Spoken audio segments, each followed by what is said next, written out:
Hello and welcome to the lucky education YouTube channel. हाँ तो बच्चों, कल तक हमने इस चैप्टर में जो चैप्टर 5 चल रहा है आपका, इस चैप्टर के जितने भी यौगिक थे वो हमने कवर किए थे। आज नेक्स्ट टॉपिक चल रहा है जिसका नाम है साबुन एवं अपमार्जक। उसमें से मैं अभी फ़िलहाल के लिए ले रहा हूँ साबुन। तो साबुन किन्हें कहते हैं, साबुन क्या होते हैं? साबुन है उच्च वसा अम्लों के सोडियम या पोटेशियम लवण। परिभाषा साबुन की हम क्या देते हैं? उच्च वसा अम्लों के, उच्च वसा अम्ल जिसमें कार्बन की संख्या 12 से लेकर 18 तक हो सकती है। उच्च वसा अम्लों के सोडियम या पोटेशियम लवण ही क्या कहलाते हैं? साबुन। साबुन के यदि सामान्य सूत्र की बात करें हम, तो साबुन का सामान्य सूत्र मानते RCOONA, ये माइनस ये प्लस। तो ये इसका साबुन का क्या है? एक सामान्य सूत्र है साबुन का। साबुन बनाने के लिए उच्च वसा अम्ल लेते हैं और सोडियम उच्च वसा अम्ल लेते हैं। अब वसा अम्ल कौन कौन से हो सकते हैं? तो आपके में कोर्स में देखें, oleic acid, stearic acid, palmitic acid, stearic acid, palmitic अम्ल,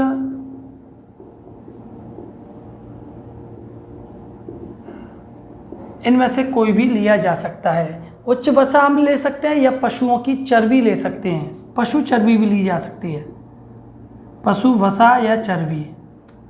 उसके सामान्यतः अगर हम जनरल बनाना चाहें साबुन, तो उच्च वसा अम्ल लें, वनस्पति तेल लें, या फिर पशुओं की चर्बी। उस पशुओं की चर्बी की सोडियम हाइड्रोक्साइड, यदि सोडियम वाले साबुन बनाने हैं तो सोडियम हाइड्रोक्साइड, पोटेशियम वाले साबुन बनाने हैं तो पोटेशियम हाइड्रोक्साइड के जलीय विलयन के साथ लेकर और फिर उसको क्या करते हैं? गर्म करते हैं। तो देखिए, जनरल की अब बात करें, पशु चर्बी, पशु वसा या वनस्पति तेल, जिसको हम उच्च वसा अम्ल मान सकते हैं, वनस्पति तेल की क्रिया किससे कराएंगे? NaOH, जिसको हम सामान्यतः बोल देते हैं कास्टिक सोडा, या फिर क्रिया कराएंगे KOH, जिसे बोल देते हैं कास्टिक पोटास। कास्टिक पोटास के विलयन के साथ में जब क्रिया कराते हैं यानी और गर्म करते हैं इन दोनों को मिलाकर, तो क्या बनता है? साबुन का विलयन।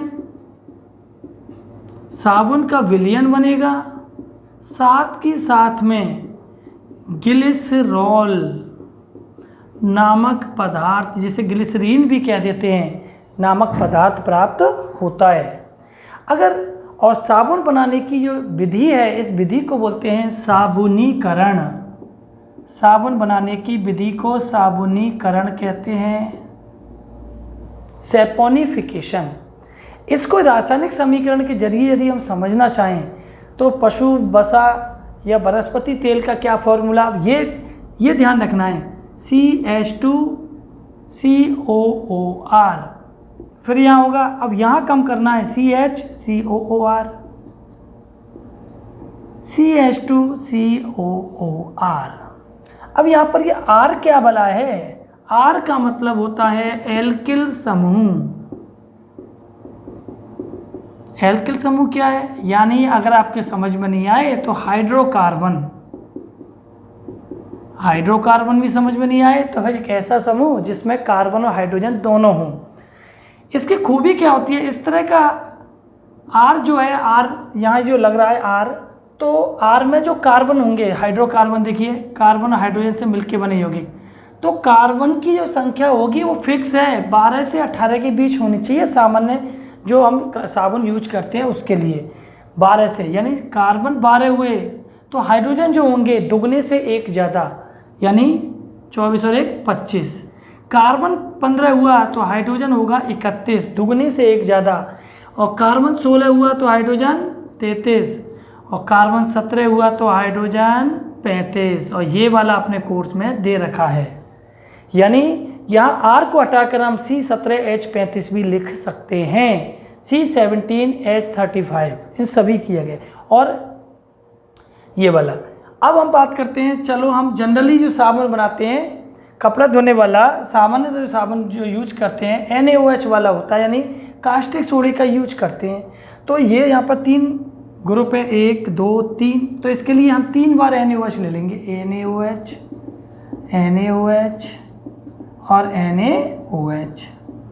या फिर ऐसे करो, एक बार NaOH लिख के आगे लगा दो, 3 बात एक ही है। तो क्या बनेगा देखिए, RCOO ये यहाँ से, और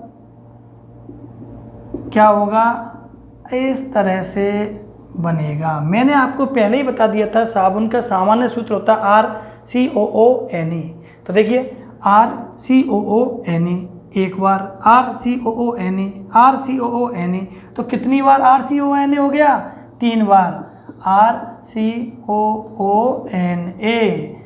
इसे बोलते हैं साबुन। हालांकि ये विलयन अवस्था में, साबुन का क्या है, साबुन का ये विलयन है।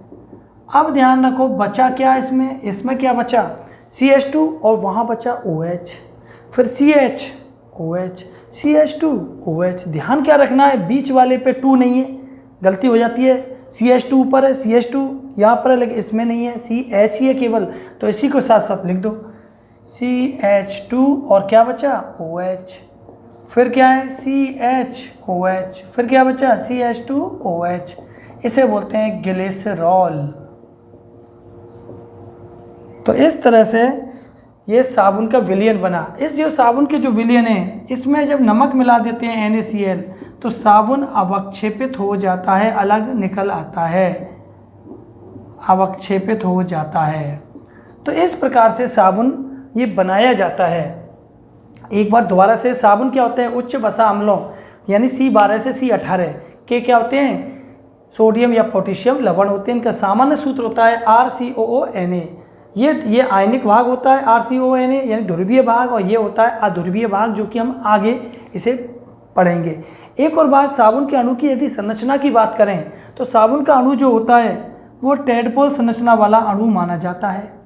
मेढक का जो लार्वा होता है टेडपोल ऐसा होता है, बिल्कुल वही साबुन के एक अणु की संरचना होती है। उसमें एक पूंछ वाला भाग होता है, एक आगे सिर वाला भाग होता है।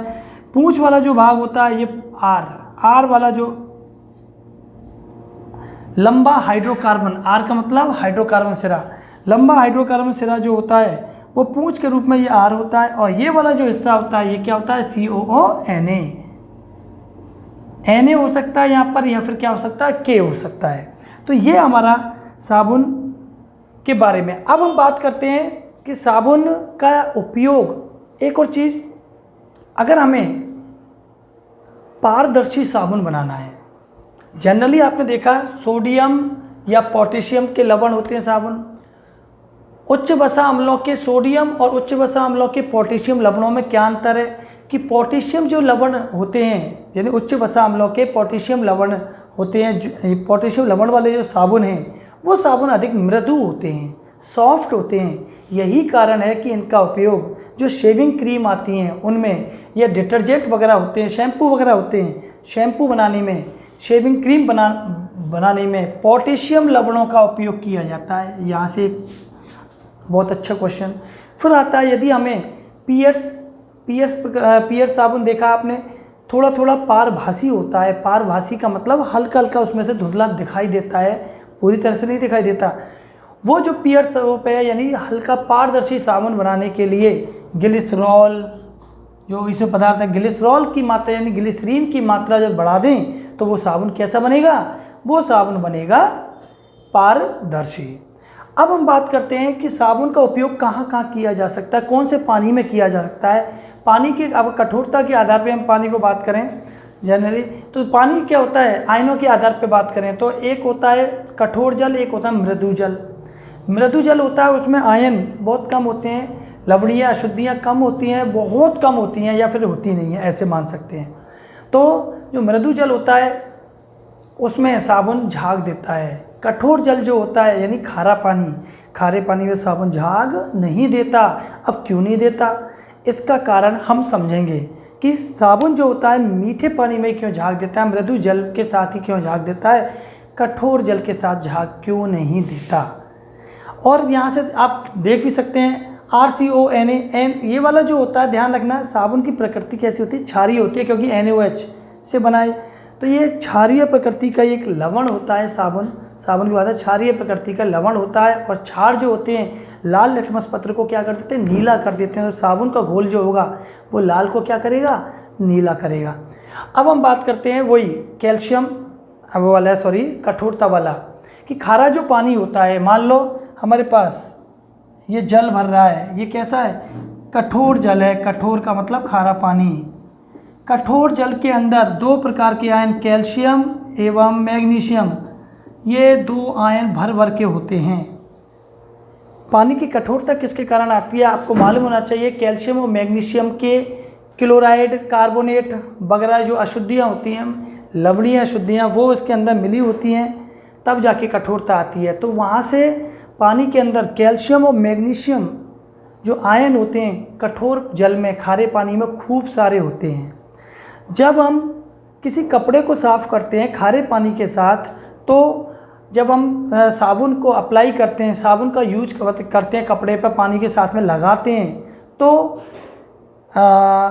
ये कैल्शियम और मैग्नीशियम आयन जो होते हैं वो साबुन के साथ क्रिया करके एक अविलेय ना घुलने वाले पदार्थ का निर्माण करते हैं, जिसे मलफेन या फेन मल या स्कम बोल देते हैं।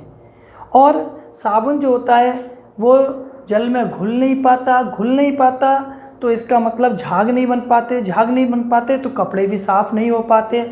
साबुन की अधिकांश मात्रा जो होती है व्यर्थ ही व्यय हो जाती है। इसका मतलब साबुन की एक बट्टी लाए हम, एक साबुन लेके आए नया कपड़े धोने वाला, उससे यदि हम साफ़ कर रहे हैं खारे पानी के साथ में, तो साबुन इतना सा रह जाएगा, लेकिन पता लगा एक कपड़ा भी नहीं धुला। झाग ही नहीं बनेंगे तो कैसे साफ़ होगा, नहीं हो पाएगा। क्योंकि साबुन क्या होगा, झाग कब बनते हैं, घुलनशील अवस्था में। जब घुलेगा ही नहीं तो कहाँ से झाग बनेंगे, झाग नहीं बनेंगे, कपड़े साफ़ नहीं होंगे।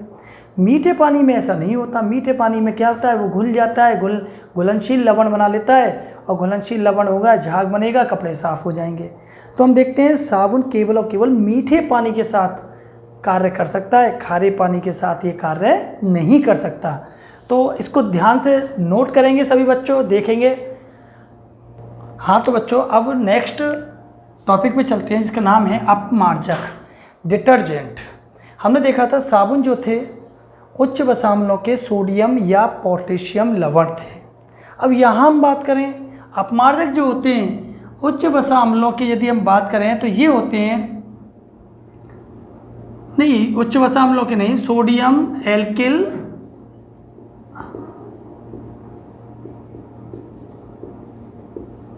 सल्फेट, लेकिन लंबी श्रृंखला वाले हाइड्रोकार्बन जो होते हैं उनके, सोडियम एल्किल सल्फेट, या फिर होते हैं सोडियम एल्किल बेंजीन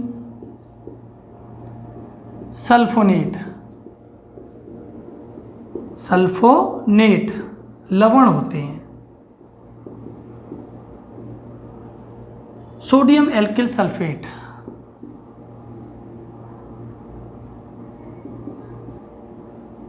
ऐसे लिख सकते हैं, सोडियम एल्किल और सल्फेट, या फिर SO4 को हम लिख सकते हैं SO3, फिर O जो बुक में दे रखा है RO SO3 और Na+, इस तरह भी लिख सकते हैं, सोडियम एल्किल सल्फेट या सोडियम एल्किल सल्फेट, इस तरह से इसको लिख सकते हैं। सोडियम एल्किल बेंजीन सल्फोनेट, इसको कैसे लिखेंगे, देखिए सोडियम एल्किल और बेंजीन का सूत्र तो होता है C6H6 से, लेकिन यहाँ पर एक कम हो जाएगा H, C6H5 क्योंकि ये बॉन्ड लग गया, और SO3, तो सोडियम एल्किल बेंजीन सल्फोनेट। साबुन अपमार्जक की अगर डिफरेंस की बात करें तो एक मेन अंतर जो है वो है कि साबुन जो होते हैं केवल और केवल मीठे पानी के साथ, मृदु जल के साथ झाग देते हैं। अपमार्जक मीठे के साथ साथ कठोर जल में यानी खारे पानी में भी झाग दे देते हैं। साबुन का जलीय विलयन क्षारीय प्रकृति का होता है, जबकि अपमार्जक का जलीय विलयन जो होता है उदासीन प्रकृति का होता है, सामान्यतः त्वचा को नुकसान नहीं पहुंचाता। उसके अलावा साबुन का जलीय विलयन होता है वो प्रदूषण नहीं फैलाता, जलीय प्रदूषण नहीं करता, क्योंकि जीवाणुओं द्वारा आसानी से क्या हो जाता है, उसका निम्नीकरण हो जाता है, टूट जाता है वो। जबकि पहले जो अपमार्जक यूज किए जाते थे, सोडियम एल्किल सल्फेट अपमार्जक जो पहले ज़्यादा यूज किए जाते थे, ये क्या है, पानी के साथ बहकर तालाब वगैरह पहुंच जाते थे। जब इनका अपघटन किया जाता था जीवाणु द्वारा तो आसानी से ये अपघटित नहीं होते थे। इसलिए उस कमी को दूर करने के लिए आजकल जो अपमार्जक यूज किए जाते हैं वो होते हैं sodium alkyl benzene sulphonate. Sulphonate लवण वाले जो अपमार्जक होते हैं ये आसानी से जीवाणु द्वारा अपघटित हो जाते हैं। अब हम बात करें कि ये किस तरह से झाग दे देते हैं मीठे पानी और खारे पानी दोनों में, यानी मीठे पानी में तो दोनों देते ही हैं, लेकिन खारे पानी में ये कैसे झाग दे देते हैं कठोर जल के अंदर। कठोर जल है, मान लो ये, इसमें कौन से आयन हैं, कैल्शियम आयन और मैग्नीशियम आयन भर भर के पड़े हुए हैं, यहाँ पे बहुत सारे हैं कैल्शियम और मैग्नीशियम आयन खारे पानी के। अब खारे पानी का उपयोग जब अपमार्जक के साथ में कपड़ों को साफ करने में किया जाता है तो अपमार्जक जो होते हैं आपको मालूम है सोडियम एल्किल बेंजीन सल्फोनेट लवण होते हैं, तो वो क्या करते हैं, अपमार्जक सोडियम है ये, तो वहाँ पर क्या होता है कैल्शियम और मैग्नीशियम आयन जो होते हैं अपमार्जक में उपस्थित सोडियम आयन को हटा देते हैं, प्रतिस्थापित कर देते हैं, उसकी जगह खुद आ जाते हैं और विशेष प्रकार के दूसरे लवण बनते हैं जिन्हें, यानी कहने का मतलब सल्फोनेट लवणों का निर्माण हो जाता है। किसके सल्फोनेट, और कैल्शियम और मैग्नीशियम के सल्फोनेट लवणों का निर्माण हो जाता है। ये लवण जो होते हैं कैल्शियम व मैग्नीशियम के कौन से, सल्फोनेट लवण, और ये लवण जो होते हैं जल में क्या होते हैं, विलय, और जल में विलय होते हैं तो क्या बनेगा, झाग, और झाग बनेगा तो कपड़े भी क्या होंगे, साफ। तो इस प्रकार अपमार्जक जो होता है वो क्या करता है, मीठे पानी के साथ साथ खारे पानी में अर्थात कठोर जल में भी झाग देता है।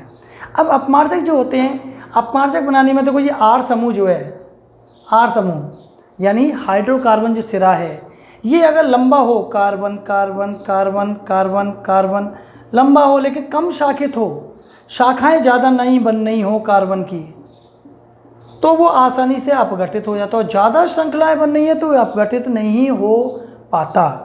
तो इसलिए ऐसा किया जाता है यूज जिसमें कम से कम शाखाएं हो या कम हो, या अति शाखित ना हो, कम शाखित होना चाहिए। अब हम बात करते हैं ये अपमार्जक, साबुन और अपमार्जक के अंतर की बात कर लो। मैंने वैसे बता भी दिया आपको, साबुन जो होता है, साबुन उच्च वसाम्लों के सोडियम और पोटेशियम लवण होते हैं, जबकि अपमार्जक जो होते हैं ये होते हैं सोडियम एल्किल सल्फेट और सोडियम यानी लंबी श्रृंखला वाले सोडियम एल्किल सल्फेट और सोडियम एल्किल बेंजीन सल्फोनेट लवण होते हैं। पहला, साबुन का जलीय विलयन क्या होता है, क्षारीय प्रकृति होता है। इनका कैसा होता है, उदासीन प्रकृति का, जो त्वचा को नुकसान नहीं पहुंचाएगा, उनका त्वचा को नुकसान पहुंचाएगा। खाल वगैरह, खाल क्या होने लग जाती है, निकलने लग जाती है, आपने देखा होगा। तीसरे हम बात करें, साबुन जो होता है केवल मीठे पानी के साथ झाग देता है, जबकि यानी मृदु जल के साथ ही झाग देता है, जबकि अपमार्जक मृदु के साथ साथ कठोर जल में भी झाग दे देता है। साबुन का जलीय विलयन जो होता है वो प्रदूषण नहीं फैलाता, ऐसे बोल सकते हैं, या फिर वो जीवाणु द्वारा आसानी से अपघटित हो जाता है, यानी जैव निम्नीकरणीय होता है। जबकि अपमार्जक, कुछ अपमार्जक जो थे, कुछ अपमार्जकों का जलीय विलयन जो होता है जल प्रदूषण के लिए जिम्मेदार होता है, अर्थात वो अजैव निम्नीकरणीय होता है, जीवाणु द्वारा आसानी से अपघटित नहीं होता। साबुन के निर्माण की हम बात करें तो साबुन का जो निर्माण होता है पशु चर्बी या उच्च वसा अम्ल जो होते हैं उनकी सोडियम हाइड्रोक्साइड या पोटेशियम हाइड्रोक्साइड विलयन के साथ गर्म करने पर क्रिया द्वारा किया जाता है साबुन का निर्माण। जबकि अपमार्जक जो होते हैं ये अलग ही प्रकार के पदार्थ हैं, ये क्या पेट्रोलियम पदार्थों से प्राप्त किए जाते हैं। तो साबुन और अपमार्जक के बारे में हमने थोड़ा बहुत देखा। अपमार्जक के बारे में एक और चीज़ रह गई थी, आपने देखा होगा सर्फ एक्सेल वगैरह, रिन वगैरह, मतलब इनके पाउच आते हैं, वॉशिंग पाउडर, वो अपमार्जक ही है। उसमें आपको ग्रीन, रेड, येलो कलर के क्रिस्टल दिखाई देते हैं, छोटे छोटे दाने दाने से दिखाई देते हैं। अब वो क्या चीज़ हैं? अपमार्जकों की गुणवत्ता बढ़ाने के लिए, क्वालिटी इम्प्रूव करने के लिए, बढ़िया काम करे, इस कपड़ों को ज़्यादा साफ अच्छी तरह से, यानी निर्मलन प्रक्रिया इसकी बढ़ जाए, सफाई प्रक्रिया बढ़ जाए, इसके लिए अपमार्जक के अंदर कुछ पदार्थ मिला दिए जाते हैं। अब वो पदार्थ कौन कौन से हैं वो देखिए। एक होता है अकार्बनिक फॉस्फेट, अकार्बनिक फॉस्फेट। दूसरा होता है सोडियम परऑक्सीबोरेट, सोडियम परऑक्सीबोरेट। और तीसरा होता है कुछ प्रतिदीप्त यौगिक। प्रतिदीप्त का मतलब है चमक उत्पन्न करने वाले पदार्थ।